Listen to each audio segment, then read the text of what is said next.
Abjabor aka, men bir narsa qiziq menga. Nimaga aynan boshqa davlatlarda, Turkiya yoki Rossiya deymiz, bizning klinikada eko amaliyoti faqatgina Qozog'istonda, ya'ni Almatada amalga oshiriladi. Buni afzalligi nimada o'zi? Birinchi sababi embriologiya ishonchli. Bolani sifatli qilib o'stiradigan laboratoriya. Bu haqida oldin ham shu borib intervyular ham qilganman, cho'tki TVda intervyu berganman, ko'rsatganmiz. Xuddi shunaqa sun'iy intellekt apparatlari bor. Robot o'zi bolani qo'yib qo'yasiz, 5 kun o'stirib, uni kuzatib turasiz. Video zapislarigacha keyin xohlasangiz qo'lingizga yozib beradi. Mana bola uni holatda o'sdi, embrionni sifatini shunda robot o'zi baholab beradi. Xuddi shu 9 balgacha baholanadi. Shundan misol uchun embrion 4.6 bo'ldi. O'shani videoda ko'rganimiz edi. 4.6 bu yaroqsiz ekoga. Bu yerdan inson faktori yo'q-da, o'tirib olib, embrionlik kelib, nol ko'rib, bu misol uchun 5 chiqibdi. Nima qilaydi desak, so'ramaydi. Qo'yib yuboramizmi, qo'yib yubormaymizmi? Robot baholaydi. Robot baholaydi, bo'ldi, sifatlisini oladi, borini bor deydi, yo'qni yo'q deydi. Yo'q, yaxshi sifatli embrion chiqmagan bo'lsa, qo'yinni bemorga cho'chasiga yetiladi. Keyingi masala shu boy urug'i sifatli muammolarni hal qilish. Ekoni IMSI turi bor, intracytoplazmatik sperm inyeksiyasini morfologik sog'lomini. Ya'ni urug' morfologik sog'lomini biz endi boyagi A kategoriyadagi harakatiga qarab emas, uni boshi, bo'yni, dumini, patologiya bor yo'g'ini tanlab, 6000 martagacha mikroskopda ko'rib, 3M urug' o'zini 6000 marta yaqinlashtirib, boshi, bo'yni, dumi sog'lomini ichidan tanlab turib, shu bilan urug'lantirish imkoniyati bor. Bunaqa mutaxassis bor Olmaotada.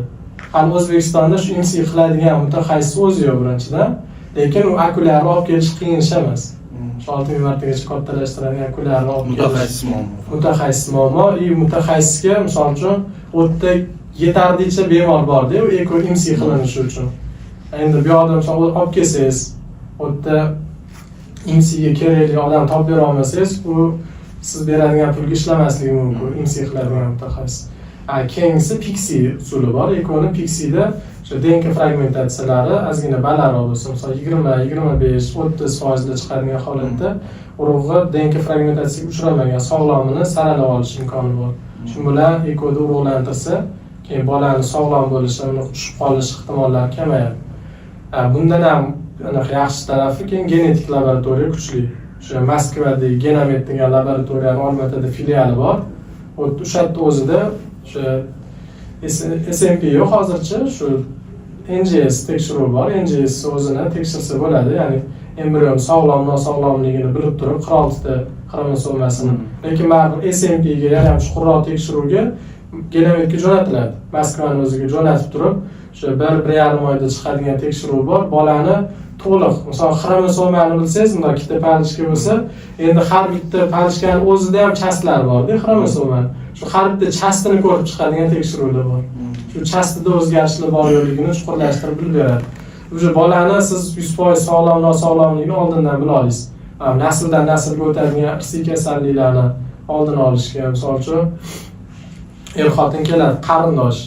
Bitta bolasi nosog'lom tug'ilgan, ikkinchisi ham, uchinchisi ham nosog'lom bo'lib qolibdi, tushirtiryapti bolani qorinda holatida. Shunda bolani biz sog'lomini unga tanlab turib ekoda qo'yib berish imkoniyatlari mavjud. Shuning uchun ham biz Olmaotada qilamiz.